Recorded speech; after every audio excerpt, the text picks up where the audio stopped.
Monitor now invites you to Meet the Press, America's press conference of the year, winner of every major award in its field.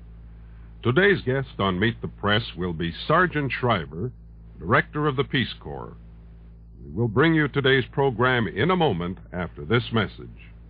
This is Ben Grauer. Today, no single station can afford to maintain the core of correspondence necessary to cover the widely scattered national and international scene.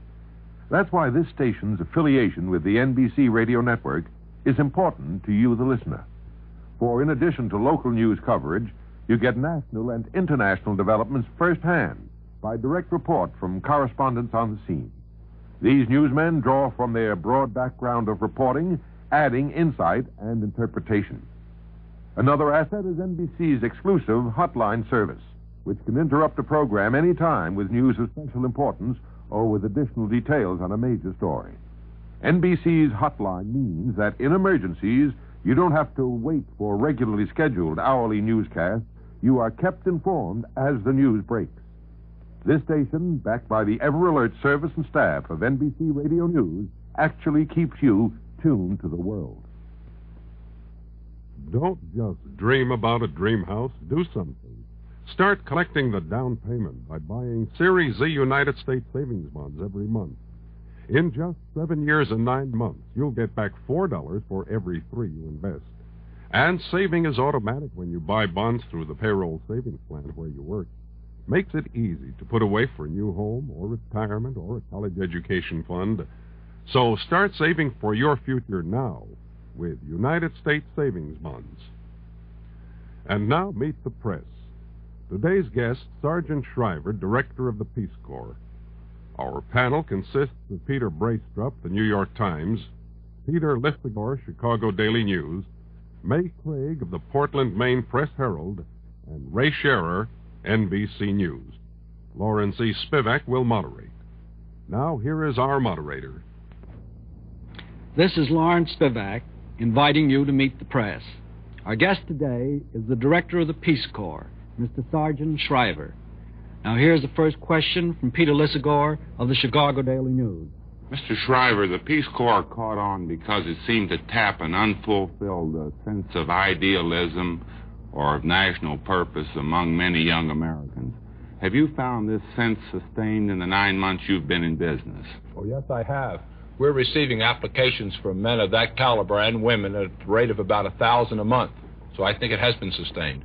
As you're all too aware, Mr. Shriver, there are a great many critics of the Peace Corps, among them former President Eisenhower, who's called it a juvenile experiment, and other people who say the program is naive, arrogant, and other things. How do you answer these people? Well, I think the best comment on the Peace Corps is the reaction of the foreign persons who have come in contact with it actually operating in the field. In every country where the Peace Corps is now in operation, we've been requested to send back more Peace Corps volunteers. One of these criticisms has been that there's no real need for the Peace Corps as a separate agency, that many church groups, missionary groups, CARE, and even the Point 4 program have had people doing the same kind of work that the Peace Corps people do. Now, why do you need a separate organization overlaying these others to do the work that they do? Well, in their words, there's so much work to be done that they need the help that we can give them without taking over their job at all. They want us in the field. We're working with CARE, for example. You mentioned CARE. We're working with many private agencies. We're helping them to do a better job. Mr. Shriver, you've been in business since March 1, 1961. You have about 532 volunteers overseas. What have your problems been since you got the Peace Corps underway, and what have you tried to do to solve them? Well, there have been a number of difficulties. One was making sure that we could select people intelligently, that we would get the best kind of people. Another was to train them properly. Another was to support their work overseas adequately.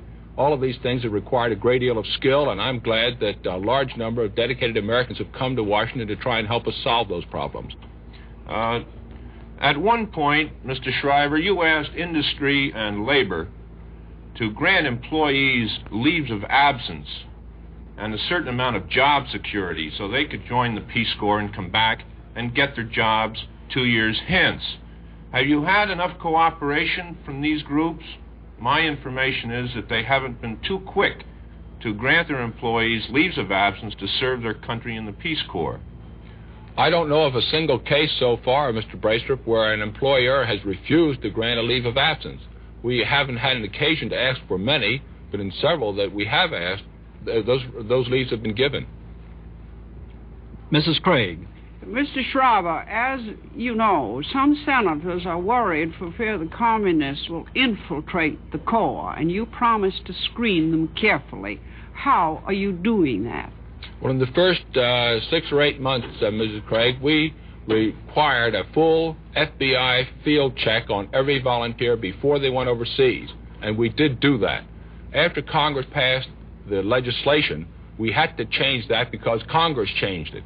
We now have the Civil Service Commission make the full field check, and if any security information comes out as a result of the Civil Service investigation, then that particular person's file is turned over to the FBI. Nobody goes overseas without such a full field check. Did you find that there was an attempt of that sort to infiltrate by communists? Not of any substantial nature. I can't think of any one case yet that has been thrown out on that ground. Do you require a loyalty oath? We require an oath of allegiance to the United States, the wording of which is specified in the basic Peace Corps law passed by Congress. Yes. Now, the President has said that they are not, the Peace Corps are not an instrument of diplomacy and not there for ideological conflict. But can they not speak up for the United States and our system, or is that dangerous? Of course they can speak up. But by speaking up, I don't mean to imply that I think it would be advisable for them to get up on a soapbox in a public park and give a speech. I think their work, for example, will speak for itself. The example, the kind of people they are, the kind of dedication they've got, that will speak a great deal. And they themselves, of course, in their social context, should speak and speak their minds, and, of course, they will speak for the United States. I believe the Senate wanted them trained in communist tactics and strategies and doctrine. Do you do that satisfactorily, do you think? We do it. I'm not sure that we do anything with complete satisfaction, but we do it, and we were doing it, I might point out, Mrs. Craig, before the Senate spoke its mind on the subject. I agree with that policy. Mr. Sheriff.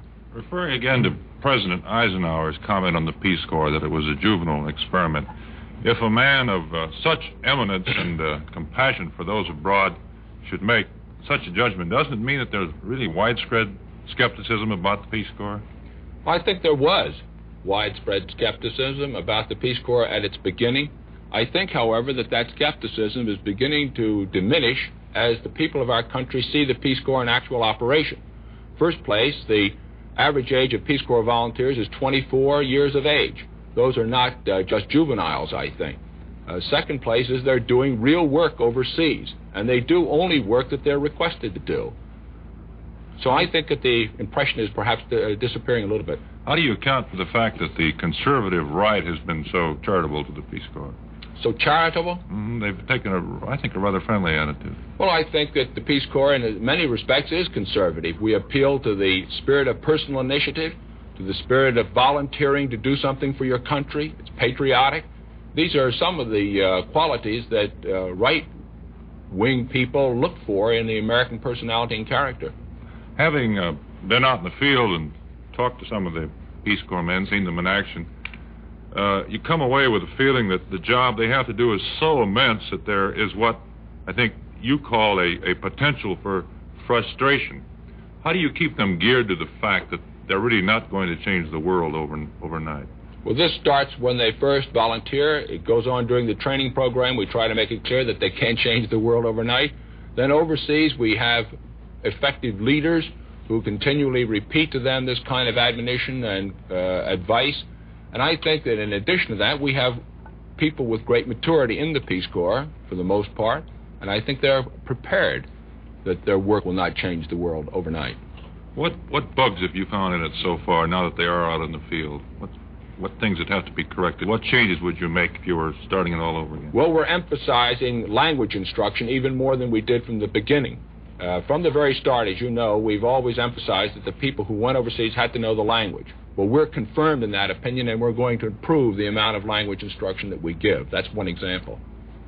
Mr. Shriver, if an American taxpayer said to you, the Peace Corps will spend $30 million this year, just what good is it going to do the United States to justify that cost? What's your answer to that? Well, number one, every one of those dollars, so to speak, is an investment in an American citizen. We're not giving away anything. We're not supplying money or dams or automobiles to foreign countries. We invest the money in a person who goes overseas and comes back. That person, when they return, I believe, will be a better American citizen as a result of this experience. Well, do you see the Peace Corps then as a permanent U.S. agency, as a permanent institution? Not necessarily, and I certainly wouldn't go that far at this time. I think that it's possible that the Congress would approve the continuation of the Peace Corps on the basis of success we have actually obtained in the field. Mr. Lissagore. Mr. Shriver, in that connection, I would like to ask you whether the Peace Corps might prove to be a nucleus for Foreign Service officers in the future. They will have language training. They will know something about the country. When they come back, will they get any priority if they want to enter the Foreign Service? We haven't asked for any priority on their behalf, but I agree with the statement you made that they would supply a pool of persons who would be well qualified to go into the Foreign Service and to other activities of the government. I assume, Mr. Shriver, that the communist propagandists in most of the countries in which the Peace Corpsmen serve are doing their best to discredit the Peace Corps. When we were in South America recently with the President, there was indications that that is happening. What do you do to counter that?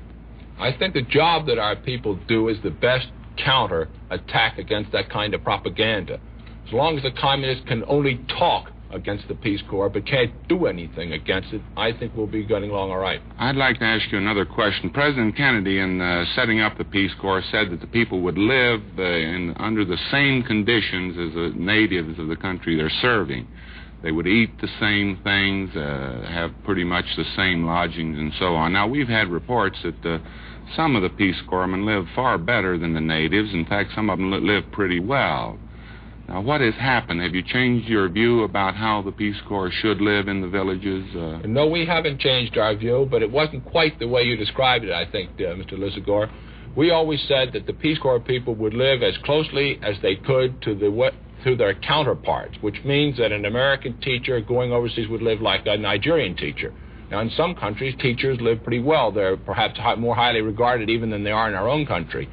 So we try to live as closely as we can to the kind of people with whom we're working, and we are doing that. Mr. Braystrup. Mr. Shriver, how many volunteers do you want to have in training or overseas by next July, and how many more applications from across the country are you going to need to produce that many volunteers in training or overseas? Well, we expect to have somewhere between 2,000 and 2,500 persons actually in training or overseas by next July. We're now receiving applications at the rate of 1,000 a month. That would be plenty of applications to fulfill that goal. But I expect, personally, that the rate of applications will increase as the end of the academic year comes around and as people's contracts, for example, as teachers terminate in June and as doctors' contracts terminate, interns, and so on. Mr. Shriver, this year you have $30 million to operate the Peace Corps. How much money are you going to ask for next year? Well, we haven't made up our mind on that because we're trying to base our request next year on actual operating experience in the field. I believe that if we can show that the Peace Corps has been a success in specific places, then we can build on that success. And I think Congress will approve that kind of a plan. Mrs. Craig. Mr. Shriver, some of our armed forces overseas had a lot of trouble with American women going around in short shorts and otherwise offending general opinion. One of your young ladies going to Ghana said she was not going to take slacks because in Ghana women didn't wear slacks. Now, tell me how you tell them about what they should wear in the different countries. Well, we have instructions, but they're not arbitrary instructions. They are advice about the fact that they should conduct themselves in a manner becoming in that particular country to which they're going. This is done verbally in lectures. It's also done in written form. I don't have the materials with me, but they're available. Well, this isn't a small thing, is it? Because if you offend against their taboos or customs, it might hurt your effort, wouldn't it? There's no question about it. One of the most important parts of our training program is the training in the history and culture and customs of the foreign country to which the people are going. Another thing that our armed forces found out was romances in foreign countries with the soldiers. Now, how are you going to handle that?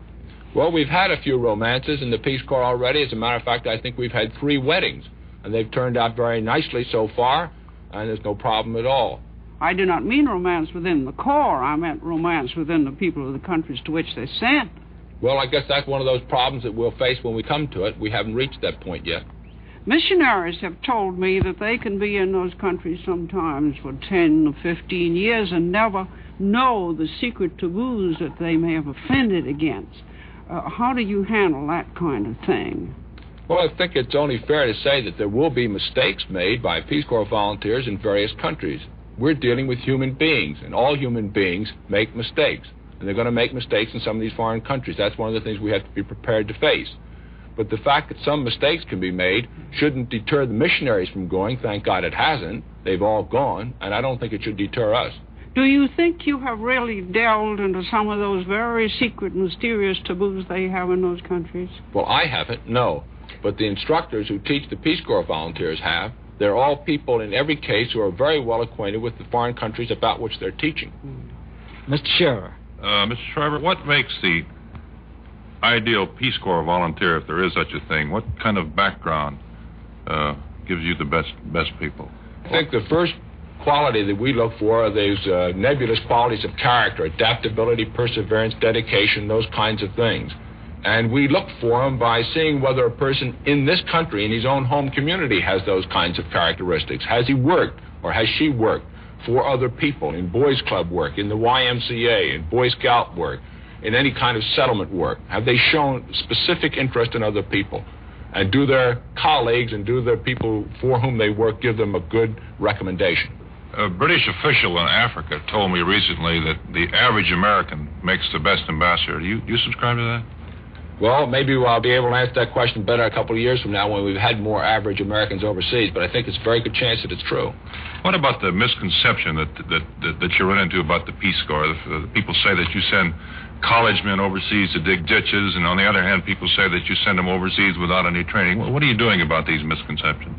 Well, this program is one way of trying to eliminate some of those misconceptions. We also are beginning to get out more specific information about Peace Corps programs and what kind of work they actually do. But I think it takes a long time to educate the entire country about the specifics of a program new like the Peace Corps one is. Enough units are now out on the field, I should think, for you to make a judgment, as your brother-in-law would say, about what job the Peace Corps can do best. You've got them teaching, laying out roads, working on any number of things. What do you think they're really best suited for, and based on what you've seen so far? Well, I think teaching is an obvious case. Agriculture is another one. Anything to do with public health or sanitation, home economics, those are all good areas. And then in the general area of the skilled crafts like auto mechanics, carpenters, masons, plumbers, and so on, people like that are needed greatly overseas, and we actually have not sent many people of that caliber over to jobs abroad. Well, now, you mentioned agriculture. In view of the great reservoir of agricultural skills in the United States, the number of men who and women who've graduated from ag colleges and the 4-H'ers and future farmers, why have you had so much trouble inducing this type of person to volunteer for the Peace Corps? Well, we haven't had a great deal of trouble in getting them to volunteer once they know what our program is, but we have had difficulty in reaching them with the accurate information. Now that the 4-H Club Foundation, for example, is working with us, we have a cooperative arrangement with them, I'm confident that we will begin to get more volunteers of that kind into the Peace Corps. Our first program along that line is in Brazil in South America, and 50 people are starting training next week here in Washington at the 4-H Club Foundation headquarters. Do you still need them most, agricultural skills? Yes. Mr. Shriver, I wish you'd make clear one thing. It's a question I've been asked many times. Why the Peace Corps at all? You've got thousands of missionaries who are spending, I think maybe close to $200 million, who are doing work of this nature all over the world. What is the Peace Corps doing that the missionaries aren't doing? Well, I wouldn't say we were doing anything that they're not doing, but we are helping them and helping others like them to do the job better. I think any missionary you would talk to would tell you that there's plenty of work that they are not yet able to do. We're moving into that field to help out, to supplement the kind of work they've been doing. Mr. Lissagore. Mr. Shriver, one fear at the outset, you've touched on this point, but I'd like to hear you elaborate on it. One fear at the outset was that the Peace Corps would attract rich young men and women who could afford to spend 2 years at it and polish up their languages and get a few kicks abroad. How's your experience been along that line? Well, so far I think it's been pretty good. About 15% of the total people in the Peace Corps overseas today are not college graduates. So they're not just rich kids who have been to college and are now taking a post-college educational experience. Some of our best people are truck drivers, for example. One of the leaders in our group in Columbia is a fellow who never graduated from high school, but who was a truck driver in Chicago, and he has been elected a leader by the Peace Corps volunteers. He has the basic qualities. So I'd say so far it's been going pretty good. One of your first projects, if I'm not mistaken, was in Ghana, and you've had teachers there for quite some time now. Ghana has, as you know, a political orientation which we're a little bit suspicious of. Have they had any bad experiences in Ghana as a result of Ghana's national policies and leaning leftward and playing footsie with the communists? No, we've had no bad experiences in Ghana whatsoever. In fact, the experiences have all been excellent in Ghana. Now, apart from the young lady who wrote the postcard from Nigeria, have you had any bad experiences generally in the Peace Corps in these countries? No, and with respect to the situation in Nigeria, I think it's significant that after that postcard was written and all the uproar about it, the Nigerian government asked us to send a second contingent to Nigeria and a third contingent. The second contingent arrived out there on the 28th of November. The third contingent is going to arrive out there next week. And the Governor General of Nigeria issued a public statement welcoming the second group and saying that he approved of the Peace Corps completely. Mr. Braestrup. You now have some 500 people overseas. How big do you think the Peace Corps will have to get before it really has a significant impact on the countries to which it has been assigned? I think that that's an impossible question to answer at this time in terms of numbers. I will say that in Colombia and South America, it seems to be having a significant effect already. The president of Colombia asked us to double the number of people down there because he said that the arrival of the Peace Corps volunteers had energized a great deal of activity in Colombia. So I don't think you can measure the success of the Peace Corps just in terms of the numbers of people we send. After all, there are very few people have started many great movements around the world. Missionary movements, for example, that were mentioned a minute ago, have never enlisted millions of people, but they have been quite effective. How big a Peace Corps are you going to ask for next year? Well, as I said, I'm not certain yet. It will depend on the experience that we get over the next few months. But I should think that if we are very successful with 2,300 people overseas, the Congress would probably would like to increase the size of a successful program. Mrs. Craig. Mr. Shriver, the president did say that the Peace Corps would live alongside the people of the country eating the same food. Now, there's strange and horrible diseases over there, as we found during the war there. And congressmen are upset because we are going to take care of them if they get anything bad like that. Now, how do you justify such a temporary 2-year service with possible lifelong care afterwards? Well, in the first place, I don't think there will be many cases of lifelong care afterward. We had the United States Public Health Service make a survey on this specific point for us. In addition to that, they go into each country in advance of the Peace Corps to determine what the medical problems, if any, that exist in that country. In the third place, we send a doctor, a United States Public Health Service doctor, to nearly every country where the Peace Corps goes. These people work, incidentally, in local facilities, medical facilities. So we've taken steps which minimize the dangers that you're worried about. And so far, we've had pretty good success. They eat the same food and drink the water. How are you going to prevent this? Well, they don't drink the same water. For example, they boil water in countries where that's necessary. They take precautions which are given to them, recommended to them by the United States Public Health Service. Are you trying to send doctors and nurses from here? Yes, we've already sent doctors and nurses. We've sent, for example, 16 nurses to Malaya, not to take care of the Peace Corps, but to work in the Malayan medical facilities. We have about 2 more minutes. Mr. Shriver. Mr. Shriver, you have great enthusiasm. I think you've shown that today. I'm wondering, is there any danger you may oversell this program? What about countries that want more volunteers and will ever be able to send them? Well, we make it clear right from the beginning that we never will be able to meet the demand. We've got requests at the Peace Corps headquarters today for 15,000 Peace Corps volunteers around the world. We've only sent 500. Many countries know that they never will be able to get all of their requests filled. What's happened to the young lady who wrote the postcard? She's working at the Peace Corps headquarters and doing a very good job. Do you feel that somebody in Nigeria was out to get the Peace Corps when that incident was over? No, I think the postal card was misinterpreted, but I don't say that anybody was out to get the Peace Corps. As a matter of fact, that meeting has been followed by another meeting at the same university at which the Peace Corps has been endorsed. Mr. Lissagore. Mr. Shriver, now that Adlai Stevenson has bowed out of the Illinois Senate race for the Democrats, there's been talk around Illinois that you might be a likely candidate. Have you been approached on this? No, I have not. How would you feel about it? I feel that it was too soon after taking on the Peace Corps job to go into something else. In other words, you would not now be interested in running for the Senate from Illinois? No, I wouldn't. Do I have time for one short question? It's hard for us to believe that the adventurous shine on going abroad among many Peace Corpsmen won't wear off in the boredom and frustration, as Mr. Scheer referred to a while ago, and in the harsh living conditions there.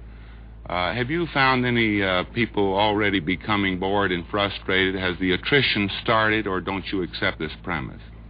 Well, I don't know about the premise, but the attrition has not started. Nobody has quit yet.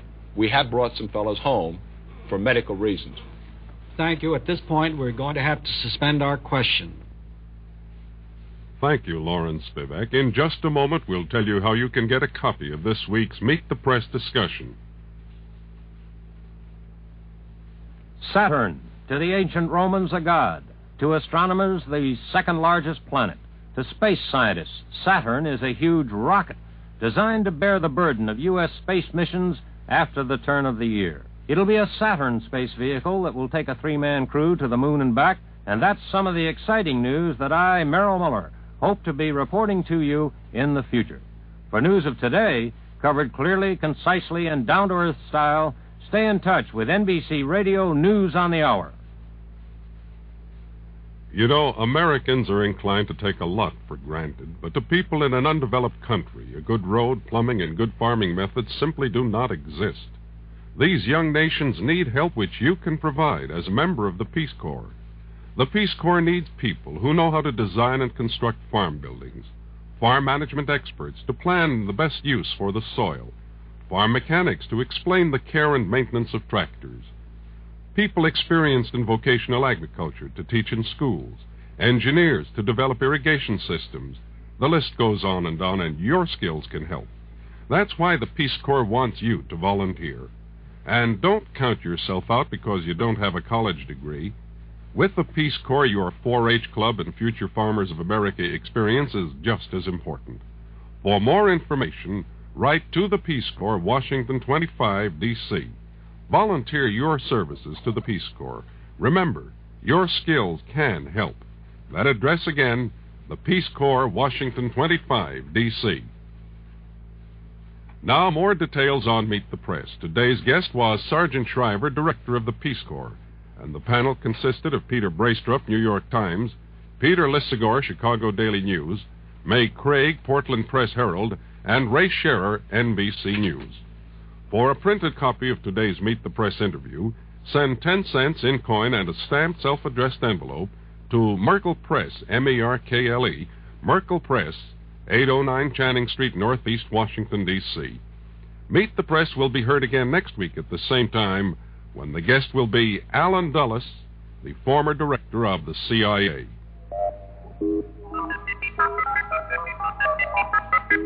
This is NBC, the night before Christmas.